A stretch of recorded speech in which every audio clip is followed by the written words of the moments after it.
దాంట్లో భాగంగానే కేంద్ర ప్రభుత్వంలోని నీతి ఆయోగ్ ల్యాండ్ టైటిలింగ్ కోసం ఒక యాక్ట్ తీసుకురావాలని ప్రతిపాదనల్ని అన్ని రాష్ట్రాలకు కూడా సర్క్యులేట్ చేయడం జరిగింది.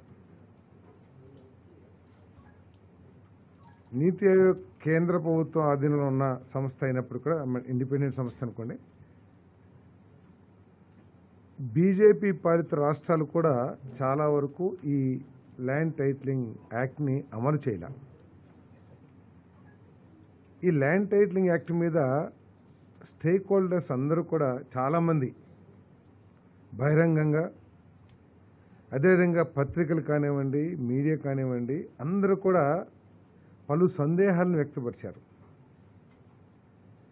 అయినా కూడా గత ప్రభుత్వం హడావిడిగా స్టేక్ హోల్డర్స్తో ఎటువంటి సంప్రదింపులు జరగకుండా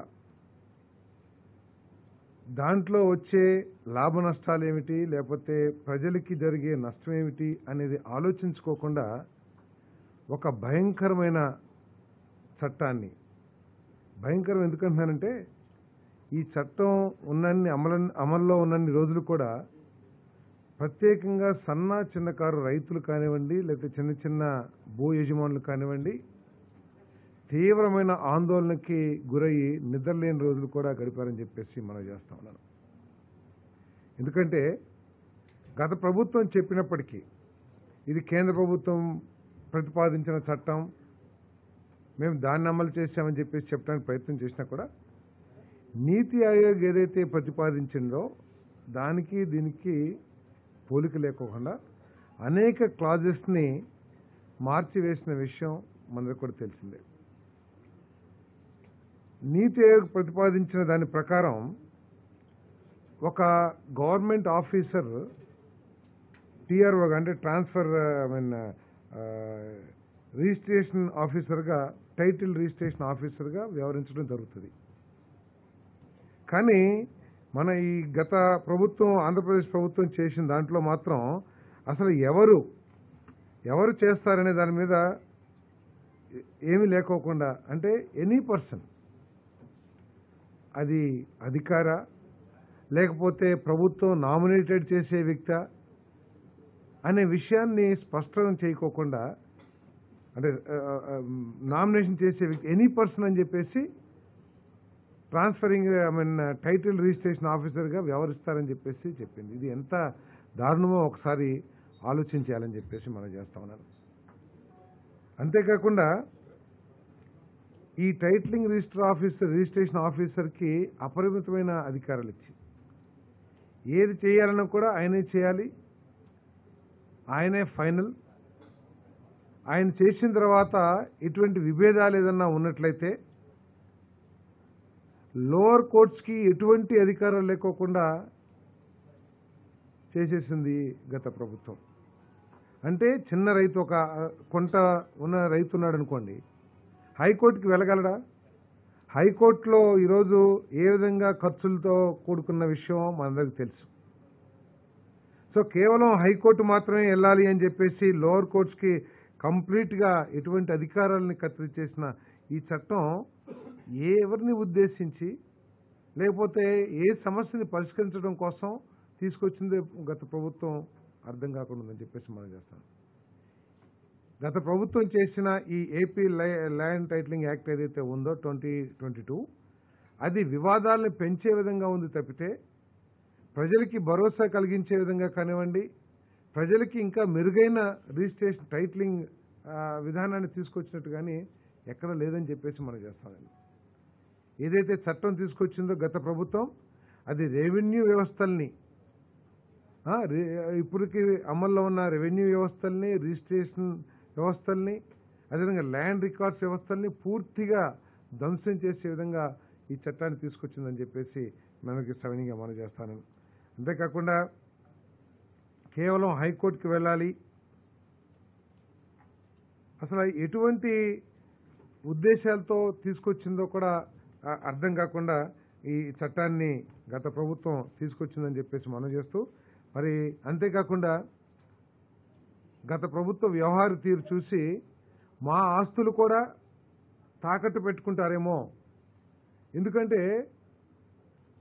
మద్యం అమ్మకాల ద్వారా వచ్చే 20 సంవత్సరాల్లో వచ్చే ఆదాయాన్ని కూడా తాకట్టు పెట్టగలిగిన ఒక ప్రభుత్వం మా ఒరిజినల్ డాక్యుమెంట్స్ వాళ్ళ దగ్గరుంటే ఏమైపోతుందో అని భయాందోళన కూడా కలిగే విధంగా రిజిస్ట్రేషన్ చేసుకుంటే ఒరిజినల్ డాక్యుమెంట్స్ ఇవ్వము, జిరాక్స్ కాపీలు మాత్రమే ఇస్తాము అని చట్టాన్ని రూపొందించారంటే మరి ఎటువంటి భయంకరమైన చట్టాన్ని వాళ్ళు తీసుకొచ్చారో ఒకసారి ఆలోచించాలని చెప్పేసి మనం చేస్తాను నేను. మరి దాని మూలంగా ఈరోజు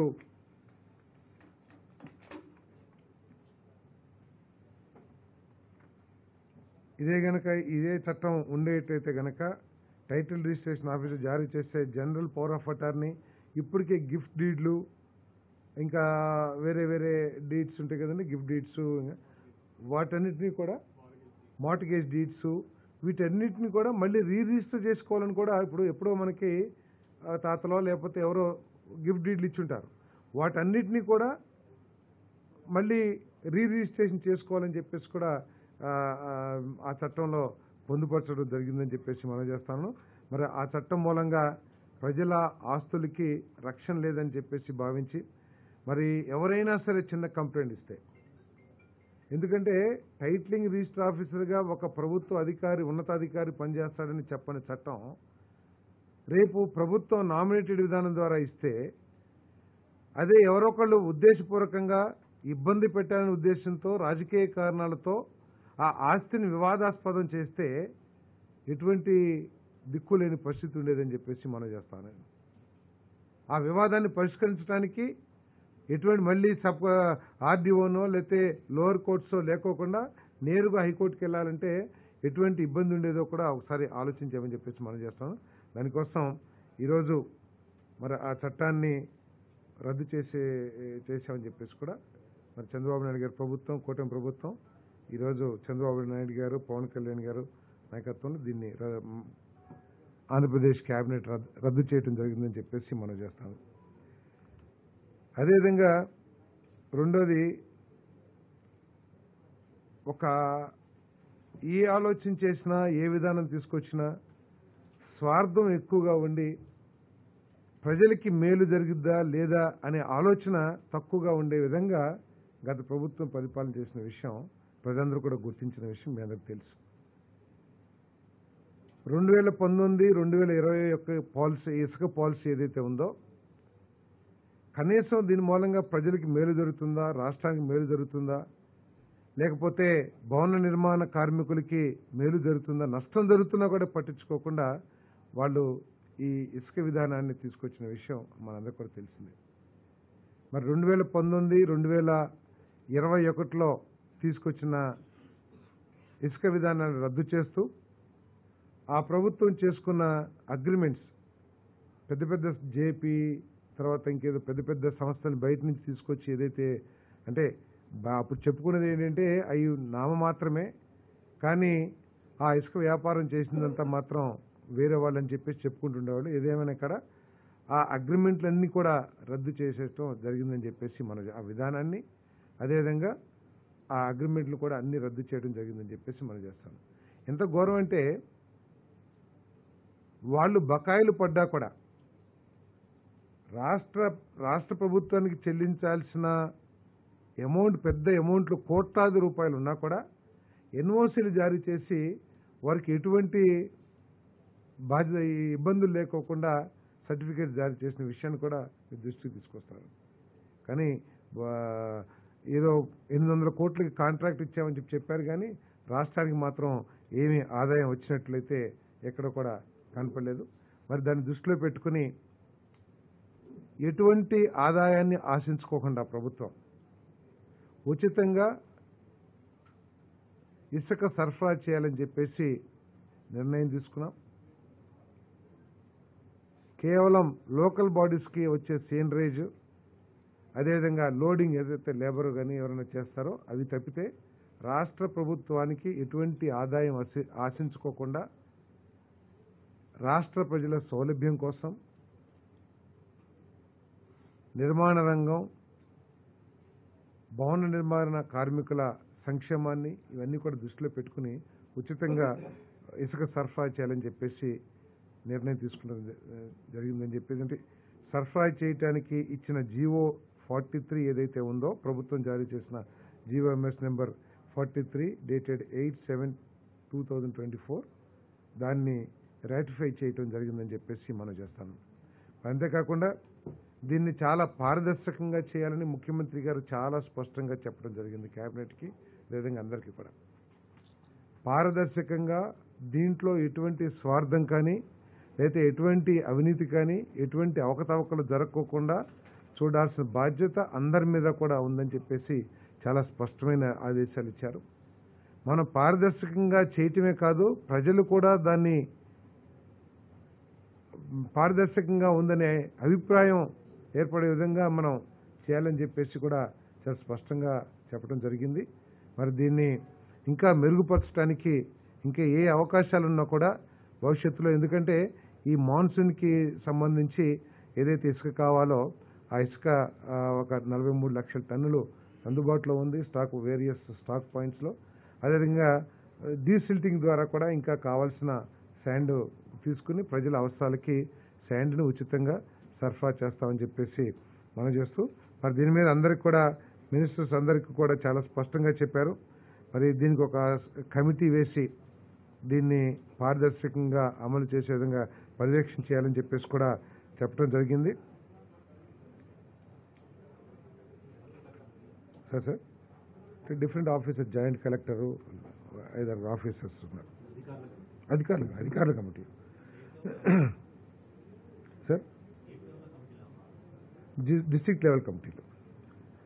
సో గత ప్రభుత్వం ఎంత ఘోరంగా చేసిందంటే, సుప్రీంకోర్టు, ఎన్జిటీలు ప్రభుత్వ యంత్రాంగాన్ని, ప్రభుత్వాన్ని ఈ ఇసుకలో జరుగుతున్న అవకతవకలు లేకపోతే వైలేషన్స్ ఏదైతే ఉన్నాయో వాటి గురించి ఇన్ఫర్మేషన్ అడిగితే వాళ్ళ ఆ ఉన్నత న్యాయస్థానాల్లో కూడా మిస్లీడ్ చేసే విధంగా సర్టిఫికెట్స్ కూడా ఇవ్వబడాయని చెప్పేసి రికార్డ్స్ అన్నీ కూడా చెప్తా ఉన్నాయి. ఆ విధంగా కాకుండా సుప్రీంకోర్టు వివిధ సమయాల్లో వెలుబుచ్చిన అభిప్రాయాలను కానివ్వండి, ఎన్జిటి వెలుబుచ్చిన అభిప్రాయాలు కానివ్వండి, అందరి అభిప్రాయాలను ఆ అభిప్రాయాలన్నింటినీ కూడా గౌరవిస్తూ ఇక్కడ పారదర్శకంగా ఉచిత ఇసుక ఇచ్చే కార్యక్రమాన్ని చేస్తామని చెప్పేసి కూడా మనం చేస్తాం. మరి దీని తర్వాత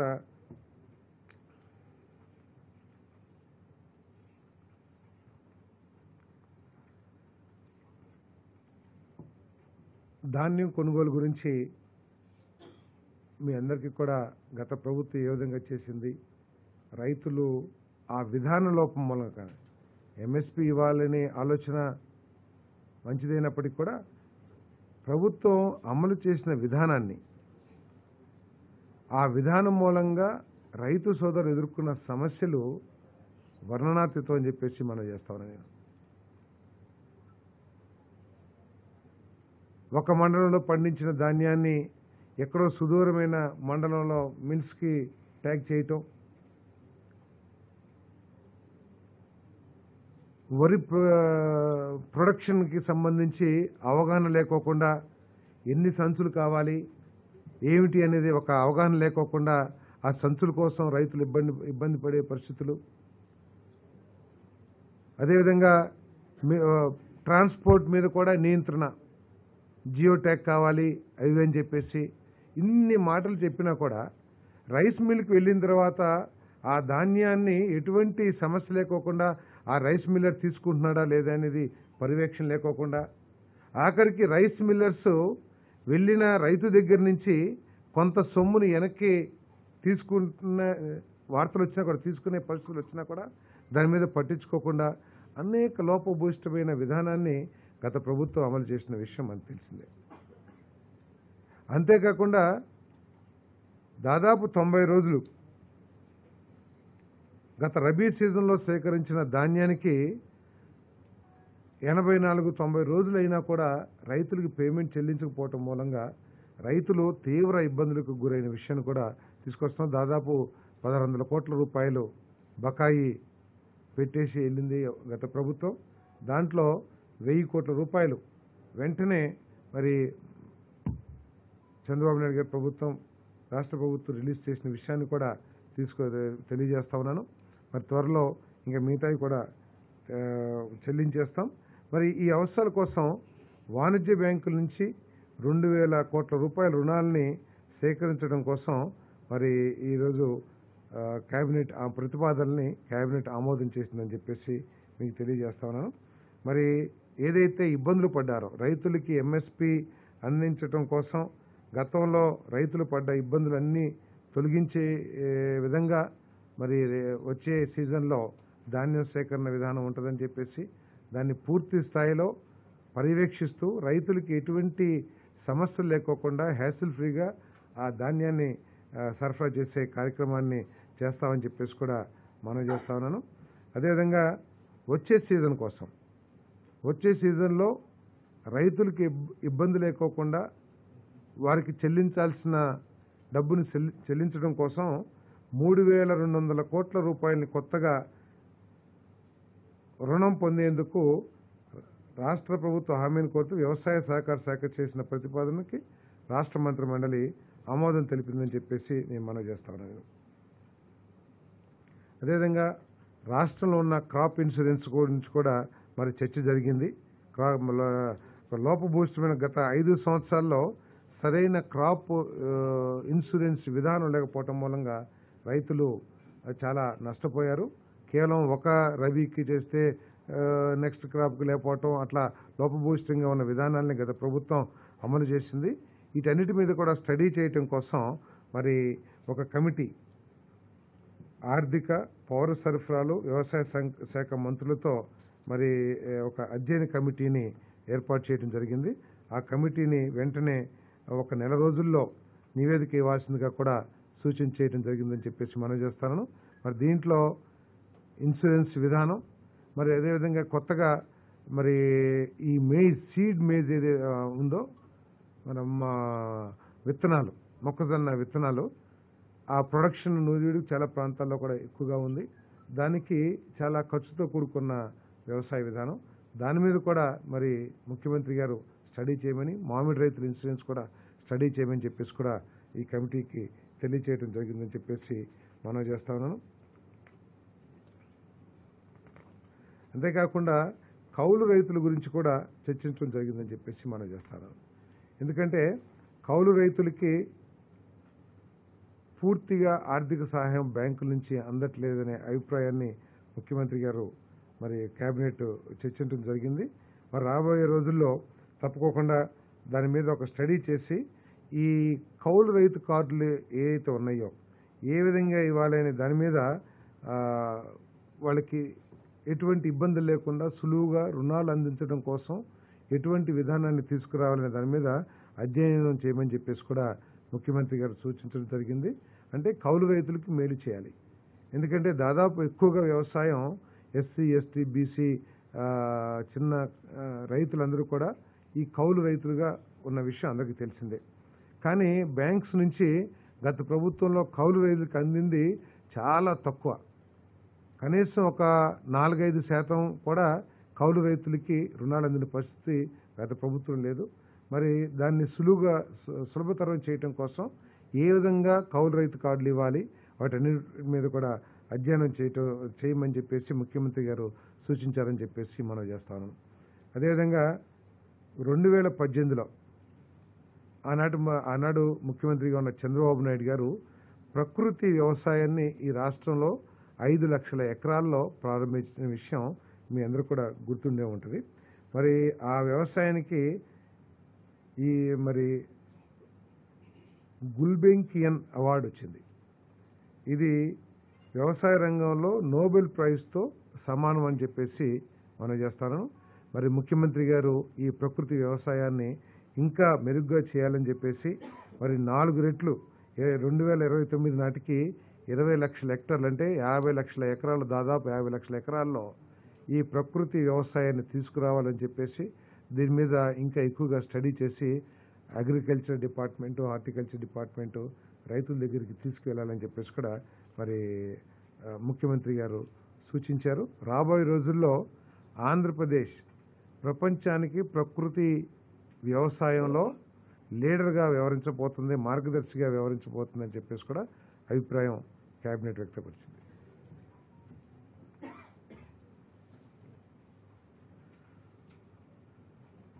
ఓకే సార్. ఏ అసైన్మెంటు?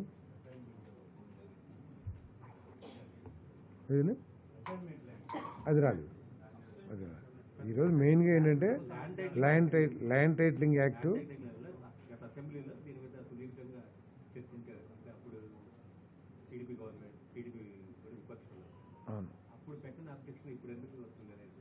అప్పుడు అబ్జెక్షన్ పెట్టారు. అప్పుడు అంటే ఆ రోజు ఉన్న అధికారంలో ఉన్న పక్షం మాట్లాడిచ్చే పరిస్థితులు కూడా ఆ రోజు లేని విషయం మీ అందరికీ తెలిసింది. ఏ విధంగా బుల్డోజ్ చేశారు అసెంబ్లీ ప్రొసీడింగ్స్ని అందరికీ తెలిసిందే. బట్ దీంట్లో ప్రజలందరూ కూడా భయభ్రాంతులకు అయి ఉన్నారు. ప్రజలు దీన్ని తొలగించాలని కోరుకుంటున్నారు. ఎలక్షన్లో కూడా చాలా స్పష్టంగా పవన్ కళ్యాణ్ గారు కానీ అదేవిధంగా చంద్రబాబు నాయుడు గారు కూడా చెప్పడం జరిగింది. అంటే ఒక త్వరలో వచ్చేసామండి నెక్స్ట్ క్యాబినెట్ మీటింగ్ లోపల. కానీ అంటే ఏంటంటే ఇప్పుడున్న కండిషన్స్ మూలంగా కౌలు రైతులకి కౌలు కార్డులు అందే పరిస్థితి లేదు. కాబట్టి కౌలు కార్డులు ఇవ్వటం కోసం ప్రొసీజర్ని సులభతరం చేయమని చెప్పేసి చెప్పడం జరిగింది. 2016లో ఏదైతే గత ప్రభుత్వం తెలుగుదేశం ప్రభుత్వం అమలు చేసిందో విధానాన్ని, ఆ విధానం కానివ్వండి ఇంకా మెరుగైన విధానం ఏదైనా సరే, అంటే అల్టిమేట్ ఎయిమ్ ఏంటంటే కౌలు రైతులకి ఆర్థిక సహాయం ఎక్కువగా అందాలి అనేది లక్ష్యం. ఓకే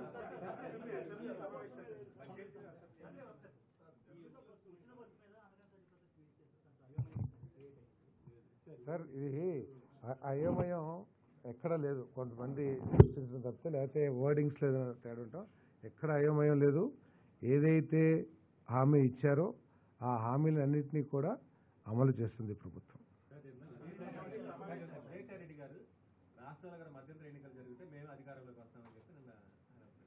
కలలు కనే అధికారం అందరికీ ఉంటుంది. మీరైనా కనొచ్చు, మీరు కూడా నేను ముఖ్యమంత్రిని అయిపోతాను అంటే ఎవరైనా కాదని అనగలరా?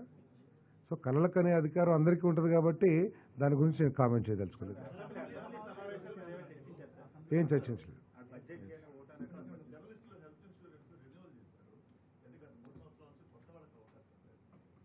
అంటే కొత్త అక్రిడిటేషన్ కార్డ్స్ ఇవ్వాలంటారా?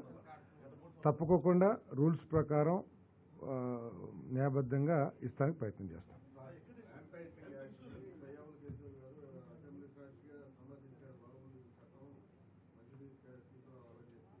ఇప్పుడు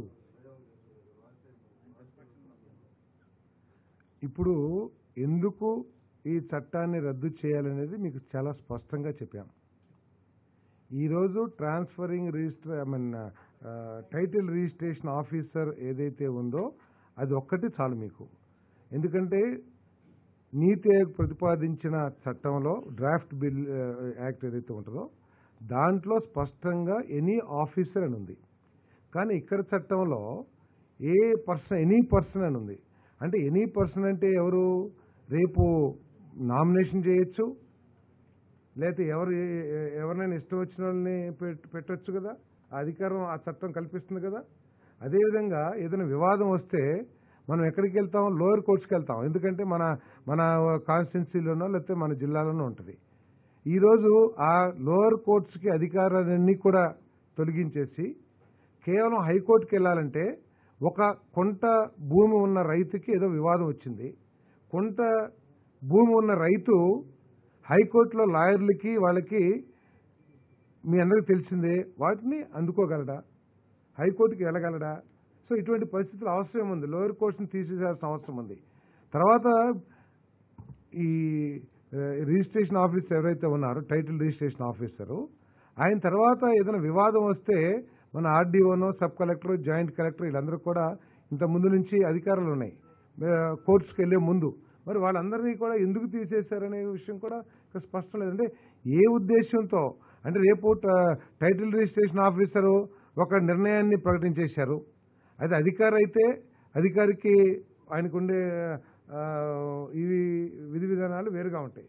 ఒక నాన్ ఆఫీసరు ఎవరైతే ఉంటారో వాళ్ళు రాజకీయ నాయకుల ఒత్తిడితో పనిచేయచ్చు, లేకపోతే మంత్రుల ఒత్తిడితో పనిచేయచ్చు, లేకపోతే స్వార్థంతో పనిచేయచ్చు.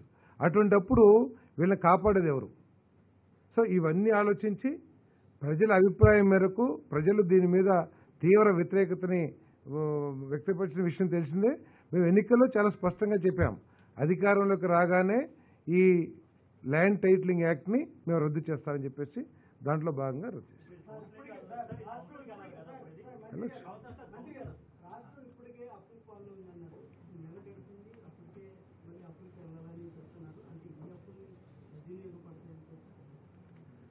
అప్పులకి ఇప్పుడు వెళ్ళాలి.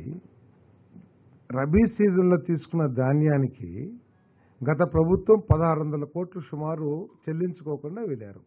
అది చెల్లించాలా అక్కర్లేదా? రైతులకి చెల్లించాల్సిందే కదా.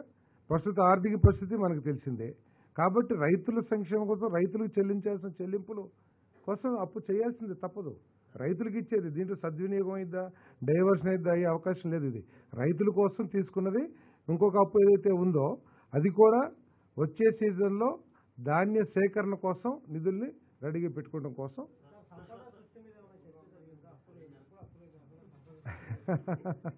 సంపద సృష్టి మీద తప్పకుండా జరుగుతుంది.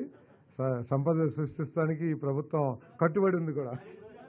ఎందుకంటే ఈ మధ్య చాలామంది పారిశ్రామికవేత్తలు ఈ రాష్ట్రానికి వస్తూ ఉన్నారు. వాళ్ళంతా చాలామంది ఈ రాష్ట్రంలో పెట్టుబడి పెడతానికి సుముఖత వ్యక్తపరుస్తున్నారు. దానికి నిదర్శనం ఏంటంటే ఎయిర్ ట్రాఫిక్ కానీ రైల్ ట్రాఫిక్ కానీ 35% పెరిగింది ఈ నెల రోజుల్లో.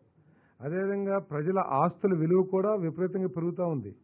కొంత రైతుకి కూడా 5 లక్షలు 4 లక్షల రేటు ఈ నెల రోజులు పెరిగింది అనుకుంటున్నారు. ఏంటి అది? ప్రభుత్వం మీద ఒక నమ్మకం ఏర్పడటం మూలంగా అన్ని రంగాలు కూడా అభివృద్ధి చెందుతూ ఉన్నాయి. పరిశ్రమలు ఇప్పుడు మొన్నటిదాకా అశోక్ లేలాండ్ మల్లవల్లిలో మూసేస్తుంది. మొన్ననే అధికారులందరూ వచ్చి మాకు ఎంప్లాయీస్ కావాలంటే గన్నవరం కాన్స్టిట్యున్సీ శాసనసభ్యులు కానీ నేను కానీ వాళ్ళతో మాట్లాడి మా వాళ్ళకి ఉద్యోగాలు ఇవ్వండి అని చెప్పేసి అడిగే పరిస్థితి ఈరోజు వచ్చింది. ఇది అదేవిధంగా కొంతమంది సాఫ్ట్వేర్ కంపెనీ వాళ్ళు కూడా వచ్చి ఇక్కడ పెట్టుబడి పెడతానికి వచ్చి నా దగ్గరికి నాకు తెలిసిన వాళ్ళు వచ్చి ఐటీ ప్రిన్సిపల్ సెక్రటరీ గారితో కూడా చర్చించి వెళ్ళారు. ఈరోజే వెళ్ళారు. సో ఈవెన్ ఒక పాజిటివ్ వైబ్రేషన్ ఈ రాష్ట్రంలో ప్రారంభమైంది. తప్పుకోకుండా మీరు సంపద సృష్టి ఏదైతే ఉన్నారో ఆ వైబ్రేషన్స్ ద్వారా తప్పకుండా సంపద సృష్టించబడుతుంది.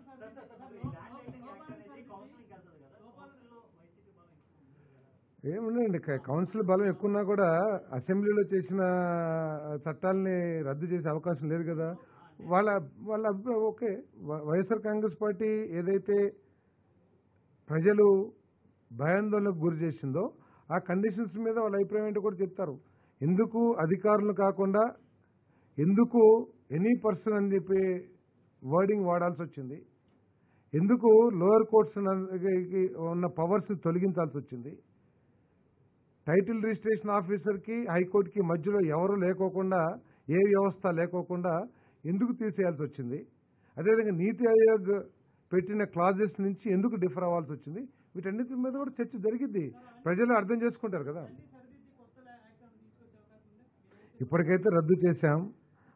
మన రాష్ట్రంలో ఉన్న రెవెన్యూ చట్టాలు కానివ్వండి, లేకపోతే ల్యాండ్ రికార్డ్స్ కానివ్వండి, చాలా రాష్ట్రాలతో పోలిస్తే మెరుగైన వ్యవస్థలు మన దగ్గర ఉన్నాయి. వాటిని ఇంప్రూవ్ చేయాల్సి వస్తే తప్పకుండా పరిగణలో తీసుకుంటాం.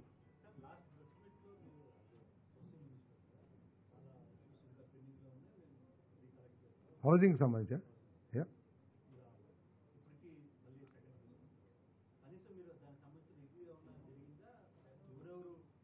రివ్యూ జరిగింది.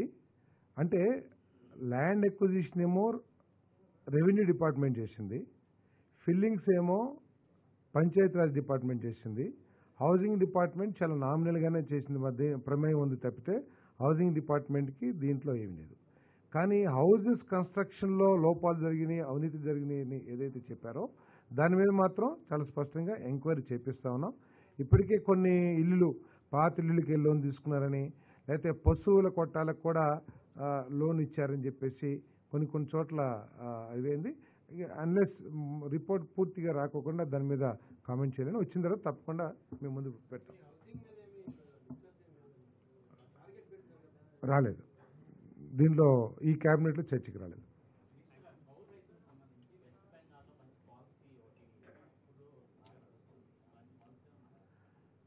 అంటే ఆ పాలసీ అందరికీ అందుబాటులో ఉంటుంది, తప్పకుండా చూస్తాం. ఒకవేళ మీ దగ్గర ఏదైనా సమాచారం ఉంటే కూడా నాకు కానీ మా మంత్రులు ఎవరికి ఇచ్చినా కూడా దాని మీద కౌలు రైతులకి మేలు చేయాలనేది లక్ష్యం. కౌలు రైతులకి సులభతరంగా రుణాలు అందించే విధానాన్ని తీసుకురావాలనేది ప్రభుత్వం యొక్క లక్ష్యం.